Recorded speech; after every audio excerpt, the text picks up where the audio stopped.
Today we have how to uncover your soul's voice. Something I feel like people always say you need to listen to your soul. You need to listen to where you're actually being led. That's not always easy. As I said in my last video, listen to your intuition and your gut feeling. But how do you actually do that? How do you actually clear out all the debris of all your life to get there? Good question. Today I'm going to tell you. Because quite often this comes under the heading of like healing, inner work, and that is true. And that is why I come to you today with some action steps, some actual tangible tools to get there. As someone who's spent years in the work now doing it and continues to. Invaluable, I will tell you that now. Because I'll waste no time, let's get into it. Number 1, shadow work. If you have no idea what shadow work is, it's basically self-reflection. Now I'm aware different cultures, religions and all different things, they use different terminology. For this video I'm using shadow work. Basically, it can be many things. Some people like to speak into a voice message, not a voice message, a voice memo. They'll speak about how they're feeling, they'll speak about where they think it's come from and everything they need to do just to get that thing out. Until eventually they get to the root, where they can then acknowledge it and work forward again. Once they've done the healing that root cause needs. Because if, like anything in life, if you do not treat the root cause, I'm sorry, but what? You're not going to get far. Or you might get far, but it will come back. You'll just repeat the cycle, you will repeat the patterns, and we don't want to do that. So shadow work can begin very easily. It could just be journaling. It can just be a way to self-reflect and analyse. If you need prompts, there's lots on Pinterest. Literally search out shadow work prompts, there's loads. Trust me. Shadow work is the key. I do this all the time still. Sometimes I'm like, oh, I've got to the point where I'm like, I know where this is coming from. Sometimes, you know, I wouldn't always be conscious of what I'm doing. We live our lives mostly unconscious. But when I realise, oh wait, flip, why am I doing that? Why am I doing this? Why am I saying this? I always, because I've done the work now, I know it was coming from that. Pretty easy. It doesn't take me long to find the root cause anymore. In the beginning, it took me a while. You have to go through it all. You have to really work backwards. You start to remember stuff you've forgotten because you're bringing out your subconscious. You're working with your subconscious. That's what your shadow is. Your shadow self is the side of you that you've repressed, you've pushed underneath because you don't want to deal with, and that's painful. Any traumas, any wounds, anything bad, anything painful that you've just repressed to your subconscious, that comes out. And yes, it's painful when it comes out. Once it's out, you can put in more positive, empowering beliefs, thoughts, new patterns, new cycles, new beliefs. That is what it is. My advice is look up shadow work prompts, go through them. What big things have really affected you? Then work down to little things. Work back to how they make you feel now, what they caused, all sorts. The prompts will help with this. If you need help, speak to someone, find a professional. It's called therapy for a reason, but talking does help. However, just be aware, somatics as well. Trauma is held in your body. So when you're working with subconscious, you're working with the body to bring it up. But make sure you're also doing physical work, maybe that's somatic exercises, EFT, other techniques that work with the body as well, just to help release and calm. Do what you need to do, but like I said, listen to your intuition and know what path you need to take to go on that step. But that is an invaluable one for finally being able to hear clearly the voice of your soul. Number 2, meditate. This is another thing. Sit in silence and be with your being as a whole, no matter how painful and uncomfortable it is. Because through that you'll be able to cleanse energetically yourself. You'll clear your mind a bit and you'll be able to see things in new perspectives. And in meditation as well, you can also do shadow work, because in the meditation you can go back into the subconscious to depending on what type of meditation you do.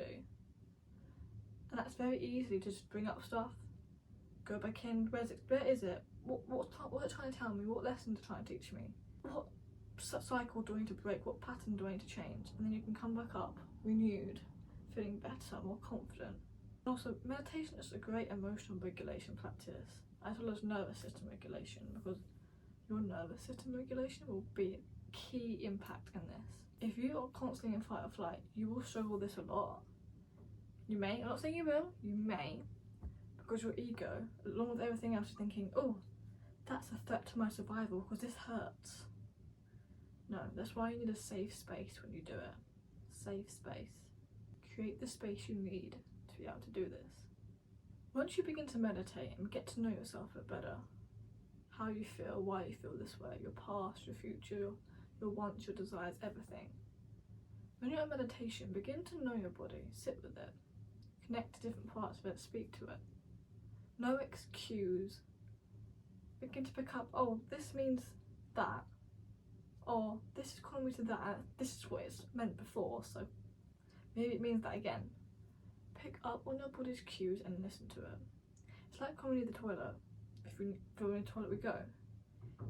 If your body's calling for a certain thing or a certain, maybe it's a food, maybe it's a person, maybe it's an experience, follow it. Reason, like, don't go out and do stuff to deliberately harm yourself, especially because quite often when you begin to uncover your soul, your intuition, what's really just what you really want, you'll find that you want to create. Follow it, even if it's small things. Maybe it's like a sketch, maybe it's a gardening. Create, let yourself express. That will also help your shadow side come out. Maybe you need to just do a really bad artwork of all your shadow side. Draw it. Just do an exercise. Draw your shadow side. If you had to put a vision to how your shadow side, how you feel, any pain, draw it. Get it out. How would it look like? Then contrast it. How would your higher self look like? Just really get to know yourself. Because not just then, once you've begin to clear energetically, emotionally, begin to connect to your higher self. Always have grace when you're doing any work like this, but connect to your higher self. If you're struggling to know, what would my higher self do? What does my higher self want? You can call them in a meditation. There's loads of them out there. But once you begin to connect to this higher being yourself that doesn't have any traumas, any pain, that's only here for your highest good, you'll become so much clearer, so much calmer, so much more confident. You'll feel so much better when you're taking steps towards your goal, towards your career, towards anything you want. Because you know that it's meant for you. What's meant for you can never miss you. You're always in the right place at the right time. Cleanse. This can be in many ways. It could be energetically through some sort of energy healing. This could be fasting in a certain manner from certain foods or a certain period of time, maybe it's a day or whatever, but cleanse in any way that is. Maybe sound healing. You can heal through sound. You can heal in many different ways. It's research. Your research during this time will be invaluable. If you have a question, search it up. You're interested in a certain topic, search it up, research. Go down a rabbit hole, but have pauses. You learn something, take away, sit with it, and then go deeper. You've got to have boundaries as you begin to research. We can't be overloading ourselves. But along with the cleansing, when you begin to get into subconscious work, this will really help. No, because once you're meditated, you'll know, wait, these thoughts aren't myself necessarily. So begin using tools like EFT, maybe meditation, to transmute these limiting beliefs into more empowering beliefs. So at the end of the day, how we feel and think is a cycle. If we think good things, we'll feel good things. If we feel good things, we're going to think more good things. But ever notice how if you suddenly feel bad, you'll have more negative thoughts?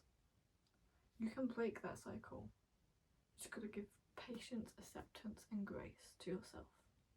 I'll do an EFT video another time, but that could be one of the research points. Just go on a bit of self-discovery. Find new hobbies, new communities, find new things. Just begin to actually get to know yourself. If you've never done this before, it's going to feel weird, but it's going to be worth it. And you will not regret it. These are all tangible steps and tools to help you uncover your soul's voice and what you really, really want and what you're here to do. Not necessarily purpose, because we're here to just be a human and experience. But you need to know yourself to be able to experience it to the fullest and know what you like and what you want.